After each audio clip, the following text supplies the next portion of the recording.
عند الركوع والسجود. وبه قال حدثنا قتيبة قال حدثنا أبو الأحوص عن أبي إسحاق عن عبد الرحمن بن الأسود عن علقمة والأسود عن عبد الله بن مسعود رضي الله تعالى عنه وعنهم قال كان رسول الله صلى الله عليه وسلم يكبر في كل خفض ورفع وقيام وقعود وأبو بكر وعمر. وفي الباب عن أبي هريرة وأنس وابن عمر وأبي مالك الأشعري وأبي موسى وعمران بن حسين ووائل بن حجر وابن عباس رضي الله تعالى عنهم. قال أبو عيسى حديث عبد الله بن مسعود رضي الله عنه حديث حسن صحيح والعمل عليه عند أصحاب النبي صلى الله عليه وسلم منهم أبو بكر وعمر وعثمان وعلي رضي الله تعالى عنهم وغيرهم ومن بعدهم من التابعين وعليه عامة الفقهاء والعلماء.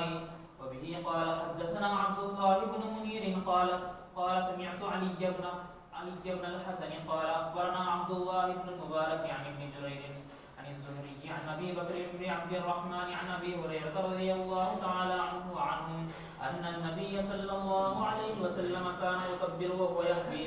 قال أبو عيسى هذا حديث حسن صحيح وهو قول أهل العلم من أصحاب النبي صلى الله عليه وسلم ومن بعدهم قالوا يكبر الرجل وهو يهوي للركوع والسجود.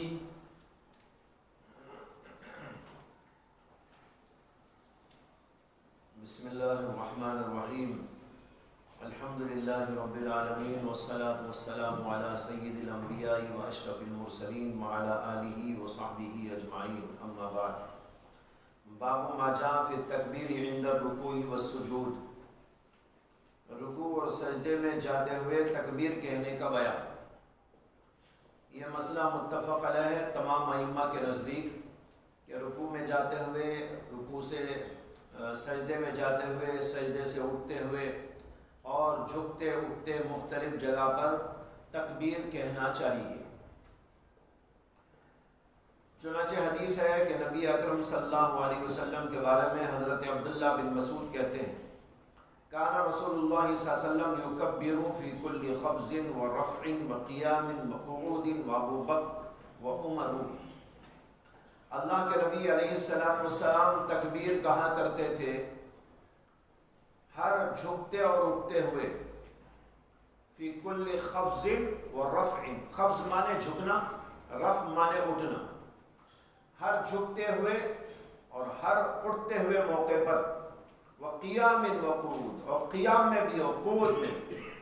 جب قیام کرتے تو بھی کہتے، جب قعود کرتے تو اس وقت بھی تکبیر کہتے.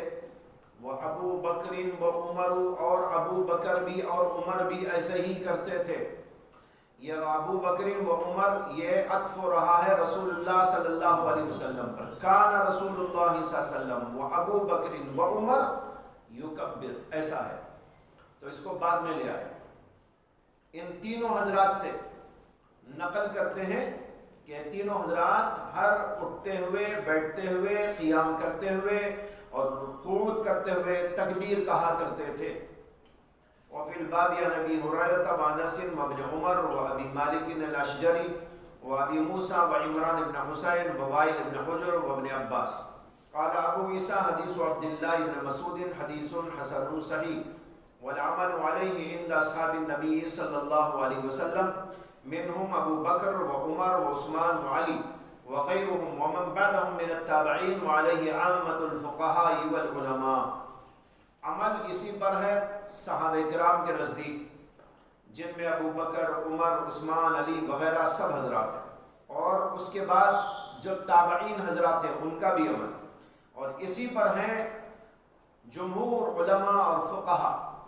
سب یہی کہتے ہیں کہ جھکتے ہوئے، اٹھتے ہوئے، قیام کرتے ہوئے، قعود کرتے ہوئے ہر موقع پر اللہ اکبر کہتے رہنا ہے. صرف رکوع سے اٹھتے ہوئے سمیع اللہ لمن حمیدہ ایک جگہ آتا ہے، باقی سب جگہ پر اللہ اکبر کہا جاتا ہے.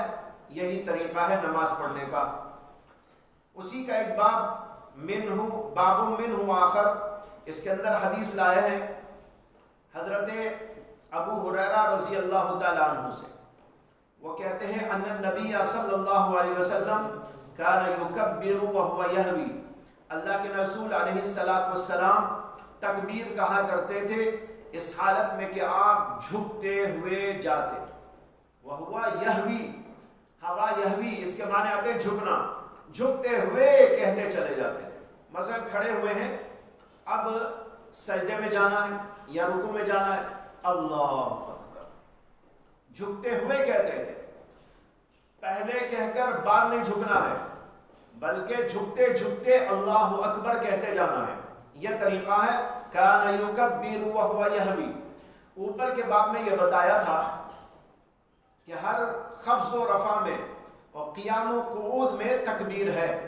اب یہاں بتانا چاہتے ہیں کہ تکبیر جو ہوگی وہ پہلے تکبیر کہہ کر عمل بعد میں نہیں کیا جائے گا، بلکہ رکوع میں جاتے جاتے رکوع کی تکبیر، سجدے میں جاتے جاتے سجدے کی تکبیر، اور اٹھتے ہوئے اٹھتے تکبیر. اس طریقے پر ساتھ ساتھ تکبیر کہنا چاہیے. اس کے اندر علماء کا اختلاف ہے کہ ساتھ ساتھ تکبیر بولنا چاہیے، اس کو کہتے ہیں اقتران. اور دوسرا طریقہ یہ ہے کہ پہلے عمل کیا جائے پھر تکبیر کہی جائے، یا پہلے تکبیر کہی جائے پھر عمل کیا جائے. جیسے پہلے کہہ دیں اللہ اکبر بعد میں رکوع میں جائیں، یا یہ کہ پہلے جھک جائیں اور بعد میں کہیں اللہ اکبر. یہ دو طریقے ہو گئے. تیسرا طریقہ یہ ہے ساتھ ساتھ بولتے ہوئے جائیں. احادیث سے یہی معلوم ہوتا ہے کہ ساتھ ساتھ بولنا چاہیے، پہلے بولنا یا بعد میں بولنا یہ سنت نہیں ہے. کہتے ہیں وَهُوَ قَوْلُ أَهْلِ الْعِلْمِ مِنْ أَصْحَابِ النَّبِيِّ صلی اللہ علیہ وسلم وَمَنْ بَعْدَهُمْ. یہی قول ہے اہل علم کا صحابہ میں سے اور اس کے بعد تابعین میں سے. یہ کہتے ہیں یُکَبِّرُ الرَّجُلُ وَهُوَ يَهْوِي لِلرُّكُوعِ وَالسُّجُودِ. یہ علماء کہتے ہیں تکبیر کہے آدمی اس حالت کے اندر کہ وہ جھک رہا ہو رکوع کے لیے اور سجدے کے لیے. جھکتے جھکتے تکبیر بولتے ہوئے جانا چاہیے. پہلے تکبیر بول دینا یا عمل کرنے کے بعد تکبیر بولنا اگرچہ جائز ہے، لیکن سنت طریقہ نہیں ہے. سنت یہی